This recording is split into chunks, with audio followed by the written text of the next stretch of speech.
Hi girls, in today's video I'll show you how to repair a broken nail with resin.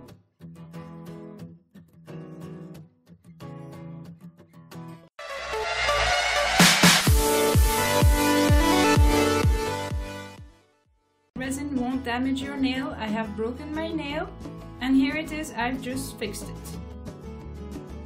It's very hard, but this doesn't matter. My nails are naturally harder than most people. If you do it correctly and if you use good quality products, you won't have any problem with resin.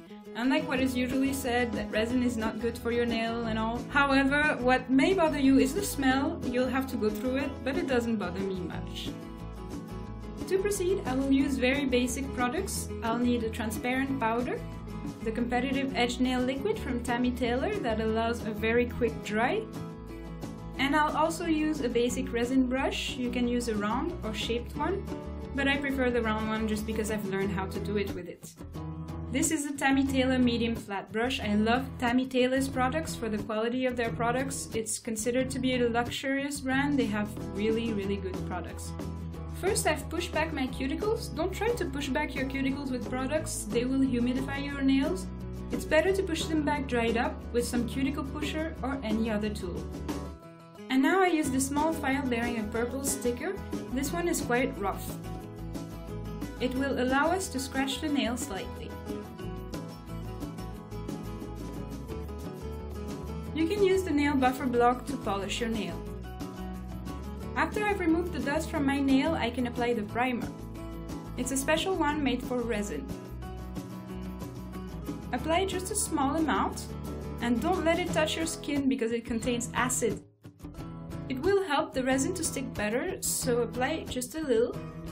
And now I'll use the nail form instead of using fake nails because it's a mess. With resin, you can mold it as you like. Fake nails make it impossible to mold. The nail form is easy to work with, so don't worry. Now I apply the sticker at the back of the nail form to harden it. This one is from Tammy Taylor and according to me it's the best. It's the normal one and it fits very well to my nail. You can also find them for oval and square nails.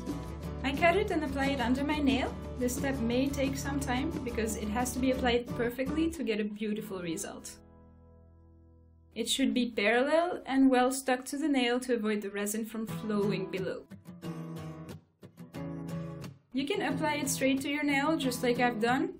Here you can see that my nail is a little bit cambered and hooked, so I've applied my nail form very straight. You can also apply it upwards if you want. I wanted it to look natural, so I applied it straight, but don't try to apply it downwards, that's not nice. Here's an important tip. Remember that the nail form should not be larger than your nail. It should instead be more narrow than your nail. I've applied another coat of primer and this time I won't let it dry. I apply the resin straight on the wet primer. Then I apply a scoop of resin at the end of my nail. I wait a few seconds for it to mattify. And as you can see, I'm not working with my brush tip but with its body. I flatten the resin well on each side. That's very important to flatten it well. If it's too thick, you can use a file to get it thinner later. But it's a waste of time, especially if you don't have a sander machine, and I don't have one. I don't like it, it scares me. I simply use a nail file. So now that my resin is really flat, I'm going to apply another scoop on the tip of the nail to straighten the built nail and to make it cambered. You don't have to do it with resin if you can simply make it very flat, so I flatten it to make it merge with the first layer. What you have to do is to flatten the scoop of resin first, and when it's a little dried and moldable, spread it with your brush. This is the Tammy Taylor method that I have learned, but there are other methods available, and it also depends on your nail's shape and what you like.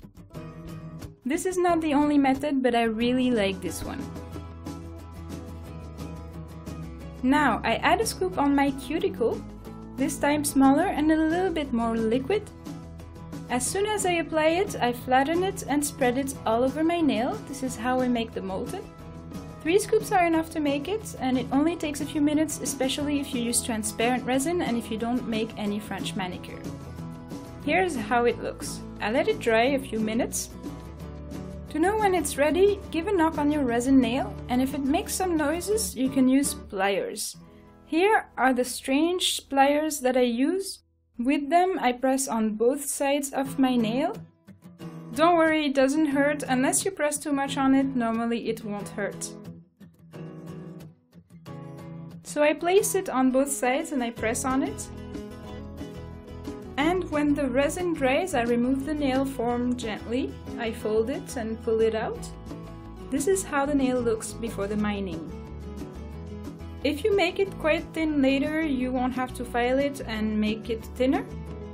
Now I'll use 2 files, the same purple file used at the beginning. This one is quite rough and useful to make the resin thin.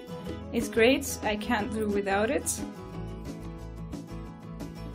Here's a quick view of what you have to do. I haven't filmed it all because it's too long and annoying. I file both sides of the nail. I'll show you later a better view of it. And now that the resin nail is thinner, I use the thinner file. It's the basic one, just the 180. This is a resin nail file from Tammy Taylor. It's very fluid and it lasts longer than those with gel. And now I use the nail buffer block to remove ridges and to obtain a beautiful, smooth and shiny nail. And with alcohol I remove the dust from it. Now time to remove the fat. Now unlike gel, you can touch resin and it doesn't matter how long it lasts because you can easily clean it up with alcohol. Here is the resin nail after the filing. Now I can apply the A+ top coat from Tammy Taylor. I also use it on the foils, it doesn't make them crack. And with this top coat the resin will look shiny. If you use a top coat made for polish, your nail will absorb it. So here is the final result. To remove the resin, you have to melt it down in wrappers, that is cottons dipped in pure acetone and surrounded with foil.